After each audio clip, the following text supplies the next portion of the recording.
10, 11, and 12, we are finding solutions in an interval. This time we're using the double angle identities. So you're going to want to find your sheet with your double angle identities. Sine of 2x is 2 sine of x cosine of x. Cosine of 2x, cosine squared minus sine squared, 1 minus 2 sine squared of x, or 2 cosine squared minus 1. Again, you're going to have to pick out which one you think is the most appropriate. If it doesn't work, try one of the other ones until you find one that works. And then, of course, we have the double angle for the tangent of 2x is 2 tangent of x over 1 minus tangent squared of x. Most of the time, they're just going to stick with sine and cosine. So you'll want to keep those handy. So this one starts off with the cosine of 2x.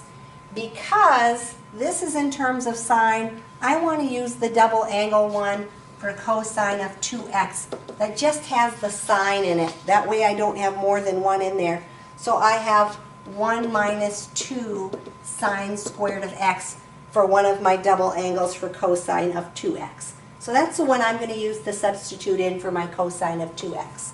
So I'm going to have negative sine of x plus 1 minus 2 sine squared of x equals 1. I'm then going to subtract my 1 so I can set it equal to 0. So I have negative 2 sine squared of x minus the sine of x equals 0.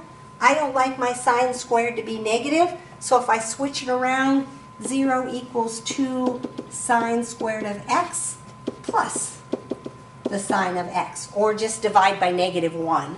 That'll switch your signs. I never like my squared term to be negative. It's hard to factor that way. This one you can see we have a greatest common factor. So we can take out the sine of x. We take out 1 sine of x, we would get 2 sine of x plus 1. And so now we should have that factored out.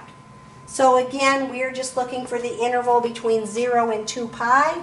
Either the sine of x is going to equal 0, or if I solve this one, 2 sine of x equals a minus 1, so sine of x equals negative 1/2. So I'm looking for the values where we have 0 or negative 1/2. Back in my table, again, same table we've been using all along, looking up our values. I forgot to bring that up in the things that you want to have handy, but you want to have that table handy. So sine of x equals 0 at 0. At pi, again, it's also at 2 pi, but we're not including 2 pi in our answer. Sine equals negative 1/2 at 7 pi over 6. And negative 1/2 at 11 pi over 6. And so we're going to have those 4 answers: 0 pi, 7 pi over 6, and 11 pi over 6.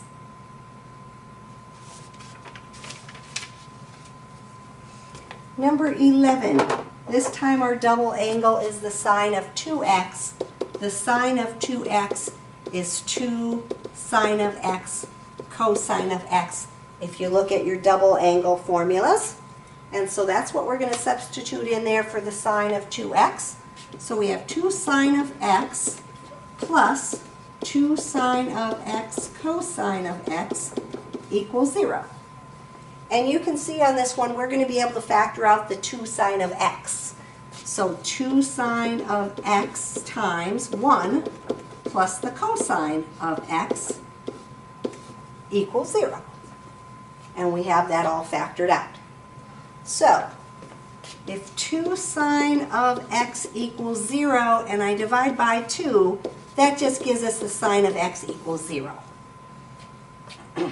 On the other one, cosine of x, if I move my 1 to the other side, it's going to be a negative 1. So we're going to look for where the sine of x equals 0 or the cosine of x equals negative 1.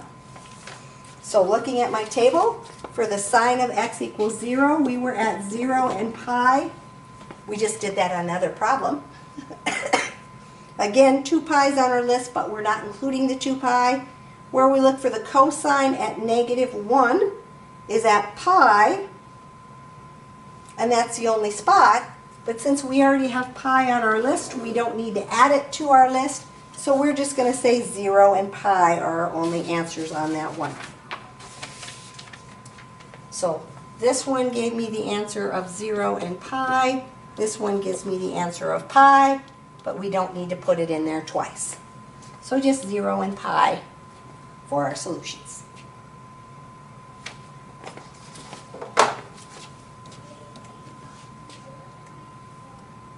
Number 12, again we have the sine of 2x. The sine of 2x is equal to 2 sine of x cosine of x. That's our double angle identity that we're going to want to use on that one. So we're going to have negative 2 sine of x cosine of x, since there was a negative in front of our double angle, plus 2 cosine of x equals 0. So on this one we can factor out the 2 cosine of x.